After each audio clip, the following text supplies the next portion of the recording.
Ege Lezzet Saati kanalından herkese selamlar arkadaşlar. Kanalıma ve mutfağıma hoş geldiniz. Bugün sizlerle birlikte patates oturtma yapacağız. Tarifimize geçmeden önce bir hususa değinmek istiyorum. Son 2 haftadır sürekli spamlıyoruz. Yaptığımız yorumlar siliniyor. Lütfen videoları en az 2 dakika izledikten sonra yorum ve beğeni yaparsanız çok sevinirim. Şimdiden herkese teşekkür ediyorum ve tarifimize geçelim. Şimdi patates oturtmamızın malzemelerini sayalım. Burada 500 gram kıymam var, baharatlarım var, 1 yemek kaşığı salça, 1 orta boy soğan, 2 adet domates, 2 adet biber, önceden doğramış olduğum patateslerim. Patateslerimin kararmaması için suda bekletiyorum. Üzerine 2 tatlı kaşığı tuzumu da ekledim. Dilerseniz şimdi yapımına geçelim. İlk olarak tavamızı ocağımıza aldık. Şimdi içerisine yağımızı ekliyoruz.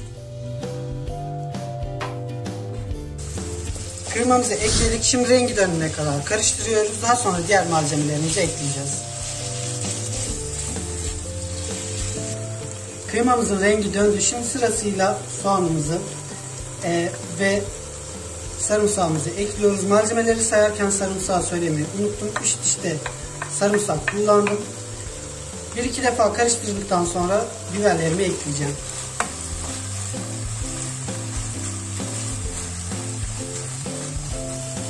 Şimdi biberlerimi ekliyorum. Onları da 1-2 dakika karıştırdıktan sonra en son olarak domatesimi ekleyeceğim.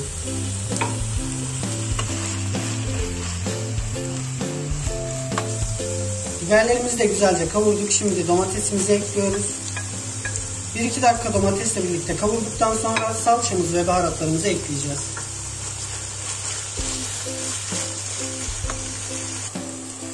Şimdi salçamızı ekliyoruz. Daha sonra baharatlarımızı ekliyoruz.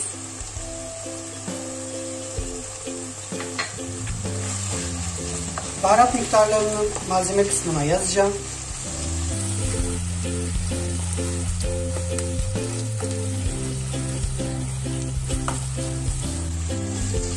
Bir iki dakika böyle kavurduktan sonra üzerine biraz sıcak su ekleyeceğiz. Daha sonra kıymamız hazır olacak.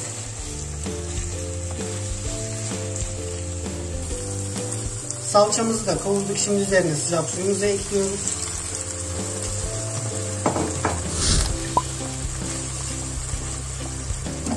Suyla birlikte biraz piştikten sonra ocağımızın altını kapatacağız.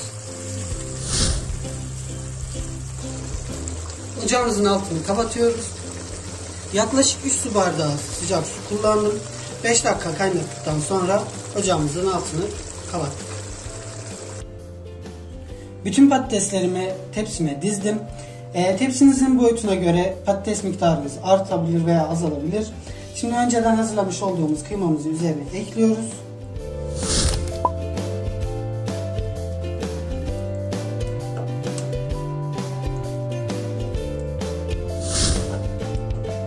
Bütün kıymamızı ekledikten sonra 200 derecelik fırınımıza pişmeye bırakacağız. Bütün kıymamızı eşit şekilde bölüştürdük. Üzerine domates ve biberle süsledim. Şimdi fırınıma atıyorum.